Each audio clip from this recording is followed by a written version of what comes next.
Hello, you wonderful people, and welcome to another episode of Not Too Comic Book. This being a show where I talk about TV shows that are adaptations of comic books. For today's episode, I'm going to talk about the latest episode of Riverdale. Another fantastic episode. Let's get into it and kind of breaking everything down. For one, let's focus on Archie's side of things in this episode. First and foremost, you can tell Archie's still struggling with this whole Papa Poutine thing because he's Adam. He's like, no. He's telling Adams there's no way Hiram is behind this. And it's so interesting to me because it's what really made him settle on that? I guess just because even though because he kind of got brought into the fold, he came to see what kind of man Hiram is, that he is a respectable man, that, the way Papa Poutine was talking crap to Pops, he's like, hey, do not talk to Pops like that. Apologize. So I guess that, and just seeing how kind he can be, that he's the one thing he cares about more than anything in the world is Veronica. Seeing that he's actually a good man underneath. Yeah, he's kind of a little bit of a mobster, but at the heart of it all, he's a good man. He's a good father. But because that took me by surprise, it's just that Archie would back him up, even though they had that problem. But, more so than anything, Archie's problem with Hiram before was just kind of a pride situation, during that whole wrestler episode. But the fact is, what really got me is the fact is that Adams was pushing hard. He's like, oh, you're not going to help me with Hiram? Because I know you're lying about, someone else possibly being the one to put down Poutine, but whatever. It's like, I'm gonna come after your dad. It's like, and Archie starts slowly, but he's like, the fact of the matter is, you're lying. Who's to say that if we do help you? Because he's like, oh, I want you to plant a bug in Hiram's place. And it's like, who's to say that, he's like, I could tell you're obsessed with this, Adams. I could tell that, you'll do whatever it takes to bring Hiram down, even if it means kind of destroying us in the process. He's like, well, you better not let that happen. And it's like, you're not even denying it. I was like, that sucks. I was like, man, I knew this guy was unstable. I knew you shouldn't have trusted him, Archie. But it's just for Archie's in that compromised position because it's like, what do I do? He doesn't want to betray the lodges, especially after Veronica was worried about the whole Papa Poutine situation, because it's like she's like, okay, I'm in the inner circle, and it's just one thing after another. It's like, oh, when I think things are good with my dad, I end up finding out, oh, he might be behind something else. But it was Archie that was like, no, let your dad, don't think the worst. Your dad's a good person. He even goes to Hiram and goes, hey, you might want to talk to Veronica. She's kind of spiraling about this whole thing, and he goes and talks to her and eases her mind. But I think even when he says that, I think there will always still be a part of her brain that goes, well, considering the kind of criminal my dad is, being a criminal, who's to say he won't like us? Criminal is a lie. So, she wants to give him the benefit of the doubt, which is also interesting, dude, considering the fact that her and her dad were at odds between, at around season 1, they were at super odds, and now they're kind of where they are, especially now that she's kind of been brought into the fold about everything that they're up to. What really took me by surprise was what Archie did. He freaking went to Hiram. I was like, what? I didn't know. I was so certain that Archie was going to plant the bug, but he's like, no, I got to tell you, Mr. Lodge, the fact of the matter is, this is FBI. I was like, dude, no way. It's like Archie's walking over to the dark side. I'm like, dude, I didn't expect it, considering who Archie is too. And especially because this is his dad too. But once again, he realized if I help out Adams, he'll destroy us to try. Because it really took me by surprise when he went to visit Archie's dad. Because we see the hat on the table. I'm like, does that mean Adams is here? And he's sitting down talking to Fred, but he doesn't let Fred know on anything else. He's just showing Archie, he's like, oh yeah, you don't help me, you lie, you try to cover for the lodges. I can come for your dad. I can bring him down just as easily as I can bring them down. I'm like, dude. And then Hiram kind of handled it a lot better, because it's like, even though Archie has known for weeks about Adams, but the fact is that he did tell him, that he told him that was enough for Hiram. It's I was like, oh, that was kind of interesting. I was certain Hiram was going to be like, okay, oh, because you kept this from me, no more dating my daughter, you're out. But it's like, no, he kept calm. He just kind of tell your dad that everything's going to be okay. I was like, huh, that's interesting. And then later on, Archie gets pulled out and then gets driven somewhere. I was like, oh man, Hiram must be waiting for him. It's cause it's scary, because it almost looks like one of those things where it's he's being dropped off to dig his own grave, so he can get, shot and buried. It seemed like a hit type of thing of get you far, far away and kind of wipe you out and make you disappear. I was not expecting it to be Hermione that was there. That really caught me off. I was like, what? Because I've said it before. I think I literally said it last episode. I'll reiterate it again. This season surprised me with just what they've done with Hermione, because it seemed like, oh, she was kind of the wife that kind of got dragged into everything. But like this season, almost seemed like she runs things more than Hiram does. Yes, it's a partnership, but it still seems like she's the one that's really in control and everything, at least in my opinion.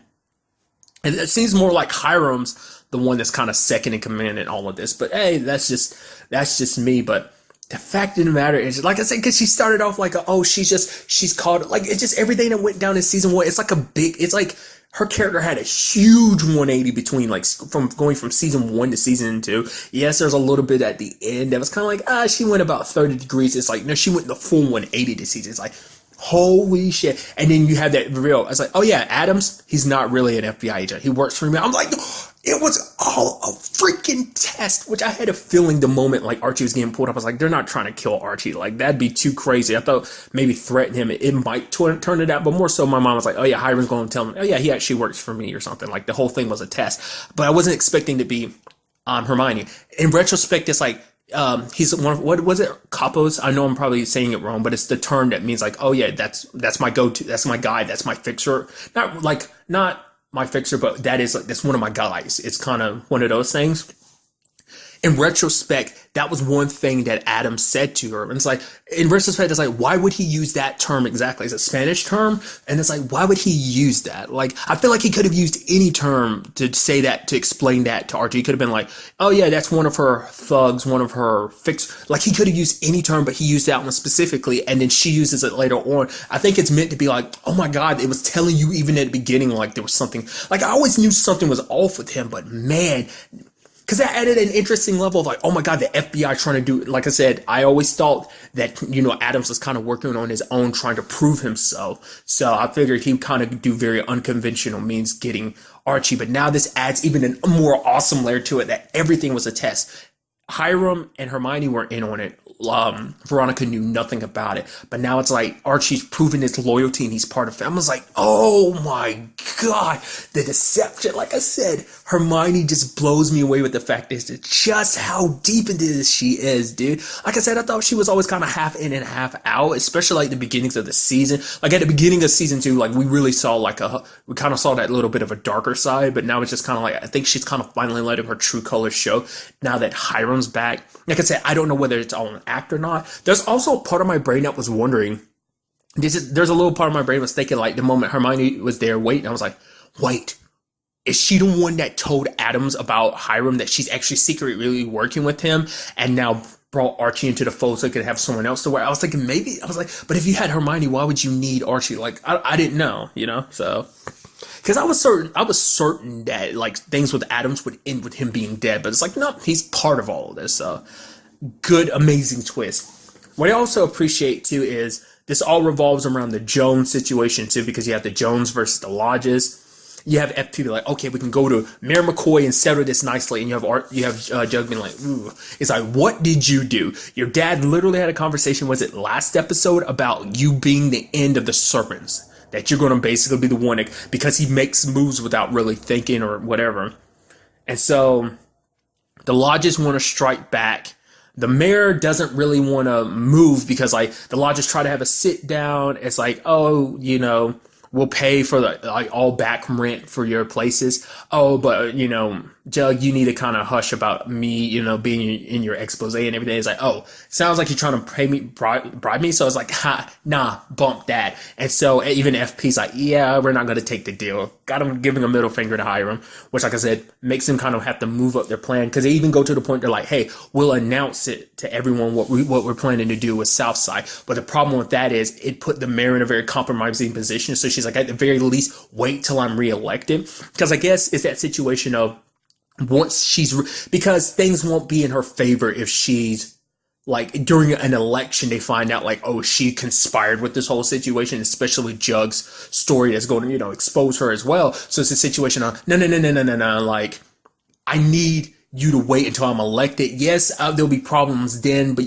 she'll already have the seat, so there's not much people who probably could do but they could do much, but not as much as like voters would like turn against her in that regard. So, but they were going to like do what they were going to do. Like, I forgot what was the particular name they called the plan, but like they needed to take, her out of the picture by kind of disgracing her a little bit, because that way they could discredit her and nothing she could say could come back and blow back. Because, in this particular case, metaphorically speaking, they know where the bodies are buried. She knows where the bodies are buried. But then Veronica did a surprising thing and went to Mayor McCoy and it's like, yeah, my parents know about you and Sheriff Keller.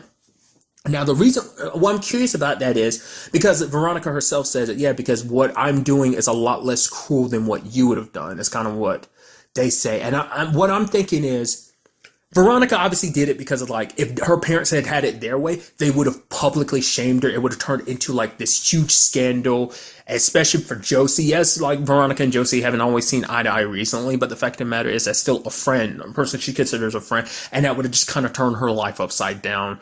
It would have also brought problems to Kevin as well, because that would have turned his life upside down too. So that's something that needs to be thought about. So she went to the mayor herself, which also begs the question, did her family know by themselves, or do they know because Veronica told them? Because they were kind of like, I think, didn't she? Yeah, she found out before, like her family was all out in the open about everything with her, kind of bringing her into the fold. So she probably threw that in there too. Maybe at some point she might have been pissed at Mayor McCoy by the way she handles things. But at the very least, I'm curious because the way like, about the affair situation. So they were like, I wonder, did you go and warn her about the whole affair situation that we had that ammo loaded? And yet Veronica was like, no.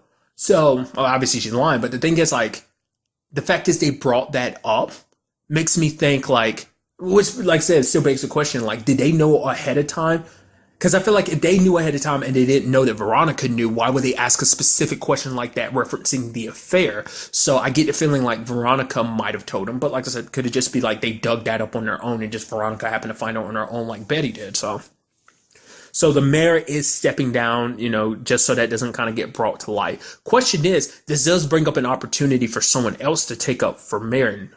You don't think Hiram's going to try and aim for that? Him or Hermione try to aim for that. I'm also curious, like, what that means for Mayor McCoy going forward, too. Like, especially because, Jughead has been getting on her kind of about her conscience and stuff like that. Like, basically, you can come forward about all this because it's like, what are you getting out of this? Are you getting land deals and stuff like that? So I'm wondering now that she kind of backs down, like, will it be a situation where it kind of eats away at her knowing what they're doing, which we still have no idea what they were doing, but they still might move ahead with their plan because, because Jug still has his expose and everything. So interesting developments, but it does not stop there because then on top of all of that, you have the murder situation at the Cooper house. And you can tell Alice is lying through her teeth because it's like, oh man, he tried to hurt Chip. And it's like, and Betty's like, we could call the cops. It was self-defense, right? And Alice pauses. Of course it was. It's like, oh God, I can tell you're lying right now. And it's like, they're doing everything they could. It's so interesting because like Alice is like, don't get involved. I don't want you involved. But it's like, you're a terrible criminal, which is crazy to think about considering the fact that you used to be a serpent. But to be fair, the serpents don't really kind of get mixed up in the whole murder game. I mean, yes, there's a whole FP situation with Jason, but that's kind of a special case. But they're cleaning up the blood and everything. But what really gets me when it was all said and done, they dispose of the body, blood everywhere, wiping down all fingerprints. It's like Betty going to sleep. I was like, wow, Betty, you're really handling this pretty well, aren't you? I'm like, you're just going to sleep like it's nothing. Wow. And then she wakes up and then she goes downstairs and then there's Chick and like Alice acting like it's nothing. Oh, look, you want some pancakes? It's like, I don't want pancakes with chocolate chip. Oh, then fix yourself some cereal. It's like, holy crap, you are acting so normal about this. Because it sucks because, she just had that great time with Jug the previous night. And then her entire night got ruined by that. Like, she's ruined because she's sick to her stomach. She can't sleep. She can't focus. It's just always running through her mind of, like, who this guy was. Would people miss him? Like, because she's thinking in a way that Alice isn't. Because, and I like the way Jughead put it. It's like, this is Alice looking out for her son, where you have a mom trying to take care of her son and you have a daughter trying to take care of her mom, and it's just, but them just acting so nonchalant about everything. It's like, oh yeah, we're disposing of a man's body. Who cares about stuff like that? But also, like, the fact is, like, Betty kind of points it out too. It's like, Mom, you're being stupid about this. We need to make sure there are no loose ends. And the fact this chick is lying to us, not telling us everything, is a huge loose end, because it's like, oh, this guy wasn't just a client or whatever. He was a drug dealer. So what else are you lying about? But Mama Bird comes to the rescue and is like, don't get on Chip like that. Like, the one that's going to put this family in danger is you. And you see Chick smiling. I'm like, you slimy bastard. Like, I thought, like, okay, you brought a little darkness to the family in a sense of like you're helping out Betty, but for him it's like, and you see it too, it's like he wants the family for himself because the family gives him a safe haven because he has Alice to always look after him. Like, I don't know what Chick has been through to kind of make him as dark and twisted as he is. I guess it kind of floats with the same thing as Betty. Betty has at least a little bit of, not a little bit, like a lot of light left in her to kind of balance out her dark side. Maybe Chick's light kind of got snuffed out a long time ago and all he has is the darkness to kind of rely on, because it's just, you can tell he's manipulating everyone, because we still don't know what exactly went down. But I guarantee you, like, Chick put on the fake tears and try to act all weak, like, oh no. And it's like, no, like, most likely was the situation is he owes that guy a lot of money. He probably either stole the drugs and bounced or something. And that guy came to collect the money that he was owed because Chick tried to run away. That's why coming and trying to stay here and cozy up with this family was, because it's supposed to be a place to hide from his past. It's like, I can still be myself while still, like, hiding away. He's kind of, he's even worse than like a snake shedding its skin. Like, it's just what they're doing with it. It's interesting. Like, we still 100% don't know what his whole deal is, but it does seem like he is trying to replace Hal, because, you know, Cheryl finds out about the whole Penelope and Hal situation, which when you actually break it down, I didn't even think about this until I was watching the episode. I was like, actually, that is kind of weird, considering the fact that Penelope's married into the family that Hal is connected to, because him and the Blossoms and the Coopers are technically related. So it's like, in a weird way, Hal and Penelope being a thing, it's like him being with one of his in-laws, which it's still, I mean, it's scummy, sure, because he's cheating on his wife and ruining his family, but I don't know, it's weird. It's really weird when you think about it too much. Like, cause that, it's family within family. It starts going down a weird area when you think about it too much. Like I said, it doesn't, not really, but it's like when you think about it too much, it does, you know, so. But Cheryl ended up telling Betty used that to get Hal out, but Hal's the only one that kind of sees Chick for who he really is, because Alice can't see it. Betty kind of sees it, but she's willing to not go too far, just because she's trying, like, she kicks Hal out by being like, hey, you don't get out, I'm gonna tell Mom about you and Mrs. Blossom. When she leaves, and Chick's like, and she's like, no, I did it for Mom, not for you. Like, cleaning up that mess, it wasn't for Chick, it's for Mom, because she knows that Chick is lying and he's manipulating this situation. So everything she's doing is for Alice, trying to keep her out of trouble. But you see it near the end where Chick is cutting up that photo, and it's like he's cutting Hal out, which he keeps Polly in the picture. So it's just like, oh, this is my perfect little family. I want it all to be mine. And so it seems like he is trying to remove Hal from the picture, which I guess is what he's playing at the very least. Like I said, it is like he has a shelter. He's found a safe haven to kind of hide away from his past. But also he found, like I said, I don't know what he really has in mind, you know? But it's also interesting too, because of the whole situation between Penelope and Hal, because when Cheryl confronts her, it's like, why are you doing this? But it's like, it's not even a client thing. It's like, I just want to be with him just to be with him, which is like, wait, what? And it's like, if it's anything, it's Alice's fault. So that kind of makes me think, like, this kind of goes back to probably them back in high school or something like that, when Hal and Alice were definitely a couple and everything. Maybe Penelope always had a thing for Hal, but Alice kind of got in the way, so maybe she resents Alice in that sense. And for her, it's kind of like, oh, I finally get to be with the guy that I've always had feelings for, and they also get to, like, give the middle finger to Alice at the same time. So it's like a win-win situation for her. That's what it seems like, because she's like, oh, the way I feel about him is legit. So it makes me think this isn't just like, oh, she's kind of in her current situation and she's just kind of getting caught up in her feelings. It's like, no, it seems like it probably reignited what she was already feeling, because she went out of her way to kind of like get close to Hal. So I don't know, I thought that was just kind of an interesting thing. Also, once again, Cheryl doing her thing of like wanting to be helpful at some moments and just because she was like, I don't know how to tell you. Like, I would want someone to tell me, so she told Betty. There's also the helping Betty out. It's like, oh my God, are you okay, Betty? What's wrong? Because she even interpreted like, oh, the fact is Betty's so sick and everything. It's because she probably found out about this whole situation. So it's like, once again, Cheryl's like I said, she's so complicated because sometimes you're like, oh, Cheryl, and then other times you're like, oh, Cheryl, because she can be so sweet and compassionate, and at other times she can be very devious and manipulating. And just, I don't know, it's all bundled up in, I would describe as a riddle wrapped in an enigma, wrapped in a mean girl. If I could phrase it any shape, like I'd put it, I don't know. Just leave it at the fact that Cheryl is super complicated. So I'm also leaving out the whole fact is that Jughead helped Betty because she confided in him, and it's like, oh yeah, let's dispose of the car, and then it's just like, oh my God, Mom, we so many loose ends, and it's like, okay. They go to the one person that they can trust. FP's like, come in here, I'll handle it. So basically what he buried the body in, it will eventually dissolve it, saying like there won't even be any teeth left. The fact of the matter is things are going to be bad for Betty because she started calling people on his like phone. There was one person in particular that called back that was like, oh, you're the one that he's sleeping around with. We'll tell him not to come back.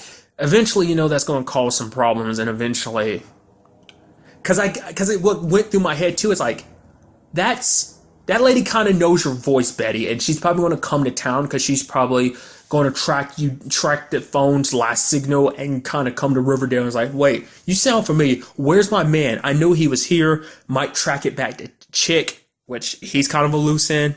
Which immediately, let's not forget, Chick was there when that information came out about Hal and Penelope. He's going to use that to kind of gain favor with his mom. It's like, well, Mom, I didn't want to tell you this because I didn't want to cause more problems, but Hal, he's cheating. I could just tell that this squirmy douchebag is going to do that. And I call him a douchebag because he's just turning everything upside down. This does seem like it might be a situation where setting up, like splitting up the family, like Hal and Penelope being more of a thing. But it's already, you can tell there's a past between FP and Alice, which once again, kind of get weird considering the fact is there's, Betty and Jug are dating. So that'd kind of be super weird. Just all I can say, once again, a fantastic episode. I am loving what they're doing season 2. Season 2 is just keep getting better and better. Like, literally has me on the edge of my seat. Like, oh my God, what's going to happen next? Like, oh my God, did you just see that development? Oh God, shit just hit the fan type of thing. And it's just, if I had to say anything, immediately my brain goes about the whole Poutine thing. Papa Poutine. I don't know for sure if it was Hiram or not. I don't think it was. I'm sure he called some people about it, but I don't think he actually killed him. Could be wrong, but immediately my mind's on, what about the Black Hood? Because I love that they've done that too. Like, this situation has steered away from it. It's kind of like a whole story all on its own. It's like, oh yeah, like the Black Hood, that was the first half of the season. Now the back half of the season is going to deal more so with this. But I'm like, eventually I think it's going to come back around because we're not done with that. Which is kind of interesting too, because Archie brought that up to Adams, and Adams never really, I don't remember if he actually gave Archie an actually answer, which in fact is he's a fake FBI agent, so of course he wouldn't really know anyway. Not unless the Black Hood is connected to the lodges, which I don't know.